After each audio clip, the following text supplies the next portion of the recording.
আসসালামু আলাইকুম সম্মানিত দর্শক শ্রোতা, আজকে আপনাদের সামনে 4টা ট্যাঙ্কি নিয়ে আসলাম, তলাকাটা ট্যাঙ্কি। তো প্রথমে ভিডিও শুরুতে বলি, যারা বাইক কালারের ভিডিও পেতে চান নিয়মিত, অবশ্যই আমাদের ফেসবুক পেজটা ফলো করবেন। ট্যাঙ্কির পাশে ঘোরা এই ধরনের গুরুত্বপূর্ণ ভিডিও পেতে ইউটিউব চ্যানেল থেকে যদি ভিডিও দেখতে চান অবশ্যই সাবস্ক্রাইব করে রাখবেন চ্যানেলটা।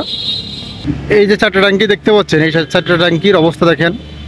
এই 4টা ট্যাঙ্কি বিভিন্ন বাজাজ কোম্পানির ট্যাঙ্কি, ডিসকভার 100 আছে 2টা এবং সিটি 100 এবং টিভিএস। তো এই 4টা ট্যাঙ্কি কি সমস্যার জন্য আমাদের কাছে পাঠিয়েছে, বিস্তারিত আলোচনা হবে আজকে আপনাদের সাথে। ওটা ঘোরা এই 4টা ট্যাঙ্কি দেখেন। এই টিভিএসটা দেখেন তলা কত পরিমাণ পৌঁছে গেছে। ভাই বিদেশে থাকে, উনি বিদেশের বাইরে থেকে আমাদের সাথে হোয়াটসঅ্যাপে যোগাযোগ করে ট্যাঙ্কিগুলো পাঠিয়েছে। এবং সিটি 100 ট্যাঙ্কিটা দেখেন, সিটি 100 ট্যাঙ্কিটা তলা ছিদ্র, ডিসকভার 100 2টা ট্যাঙ্কি তলা ছিদ্র। আপনাদের সাথে এই ভিডিওটা শেয়ার করছি। আপনারা যারা ছিদ্র ট্যাঙ্কি নিয়ে ভুগছেন, ছিদ্র ট্যাঙ্কি নিয়ে সমস্যায় আছেন, যারা ট্যাঙ্কির ভিতরে অনেক জং এসেছে, তাদের কিছু মেসেজ দেবো এই ভিডিওর মাধ্যমে।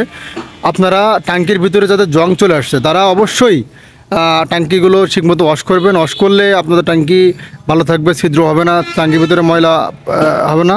তো ওয়াশ করে চালাইলে আপনার ট্যাঙ্কিটা ফ্রেশ থাকবে, গাড়ির কার্বোরেটর ভালো থাকবে, ট্যাঙ্কিগুলো ভালো থাকবে। আর যদি গাড়ি কেনার পর থেকে যদি ওয়াশ না করেন যদি গাড়ি ওয়াশ না করেন, ওয়াশ না করলে অবশ্যই গাড়ির ভিতরে তেলের ময়লা জমবে। তেলের ময়লা জমার পরে আপনার আস্তে আস্তে ছিদ্র হয়ে যাবে।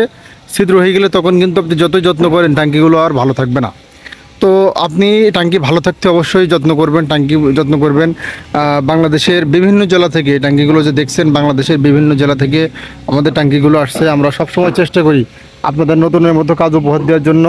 আপনার একটা শেয়ার, একটা কমেন্ট এবং একটা লাইকে আমাদের আরেকটা ভিডিও বানাতে উৎসাহিত করে। আপনি একটা শেয়ার দিলে এবং একটা কমেন্টস করলে অবশ্যই আমি নেক্সট ভিডিও আনবো ট্যাঙ্কির বিষয়ে। আপনারা যারা আমার ভিডিও কষ্ট করে দেখেন, কে কোন জেলা থেকে দেখেন, অবশ্যই কমেন্টস করে জানাবেন। এই ট্যাঙ্কিগুলো নতুনের মতো এবং ফ্রেশ পেতে এবং ফ্রেশ দেখতে পরবর্তী ভিডিওগুলোতে চোখ রাখেন। ইনশাল্লাহ পরবর্তী ভিডিওতে আপনাদের ট্যাঙ্কিগুলোর বিষয়ে বিস্তারিত একটা ভিডিও নিয়ে আসবো এবং কাজ কমপ্লিট হলে। তো অবশ্যই বাংলাদেশের কে কোন জেলা থেকে দেখছেন কমেন্টস করবেন। আমাদের কাজগুলো আপনাদের কেমন লাগে কমেন্টস করবেন, এবং আপনার কি বাইক এবং আপনার বাইকের ট্যাঙ্কের কী সমস্যা অবশ্যই কমেন্ট সেকশনে জানাবেন। ধন্যবাদ, দেখা হবে পরবর্তী কোনো ভিডিওর মাধ্যমে। সে পর্যন্ত সুস্থ থাকবেন, ভালো থাকবেন। আল্লাহ হাফেজ। আসসালামু আলাইকুম আ রহমতুল্লাহি ওয়া বারাকাতুহু।